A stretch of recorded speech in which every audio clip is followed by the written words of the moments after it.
ഇത് നടന്നത് യു പിയിലോ ബീഹാറിലോ ആണെങ്കിൽ കേരള മാപ്രകൾ ഇപ്പൊ അങ്ങ് പൊളിച്ചേനെ. കിളിമാനൂരില് അമിത വേഗത്തിലെത്തിയ താർ ജീപ്പ് ഒരു ബൈക്കിൽ സഞ്ചരിച്ച 2 പേരെ റോഡിലൂടെ വലിച്ചുകൊണ്ട് പോയി ഒരു പോസ്റ്റിൽ ഇടിച്ചതിന് ശേഷം വണ്ടി നിർത്താതെ പോകുന്ന വീഡിയോ പലരും കണ്ടു കാണും. 1.5 വയസ്സും 5 വയസ്സും പ്രായമുള്ള 2 മക്കളെ അനാഥരാക്കിയിട്ടാണ് ഈ ദമ്പതികൾ മരണത്തിന് കീഴടങ്ങിയത്. ഒരാള് 7-ാം തീയതി മരിച്ചു, ജനുവരി 7-ാം തീയതി മരിച്ചു. ഒരാള് ഈ 21-ന് മരിച്ചു. നിങ്ങൾക്കറിയണം, ഇത്രയും ദിവസമായിട്ടും അവർക്ക് നീതി ലഭിച്ചിട്ടില്ല. ഇടിച്ച വാഹനത്തിൽ ഉണ്ടായിരുന്നവരെ പിന്തുടർന്ന് പിടിച്ച് പോലീസുകാർക്ക് ഏൽപ്പിച്ച നാട്ടുകാരാണ്. വണ്ടിയിൽ ഉണ്ടായിരുന്നവർ 2 പേര് അതൊരു മദ്യപിച്ചിട്ടുണ്ടെന്നും അവരേതോ ഉന്നത ഉദ്യോഗസ്ഥരാണെന്നും എല്ലാം അറിയാം, കാരണം ID കാർഡ് ലഭിച്ചിട്ടുണ്ട്. പക്ഷെ ഇപ്പൊ ഒന്നിനും തെളിവില്ല.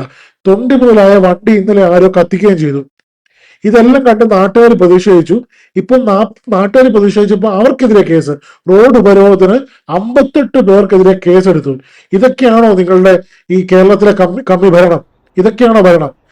നിങ്ങൾ യു പിയിലെ അല്ലെങ്കിൽ ബീഹാറിലെയും കാര്യങ്ങൾ പൊക്കി പിടിച്ചുകൊണ്ട് വരുന്നല്ലോ. നിങ്ങൾക്ക് ഇതിന് നീതി മേടിച്ചു കൊടുക്കാൻ പറ്റുന്നില്ലേ? കഷ്ടം തന്നെ.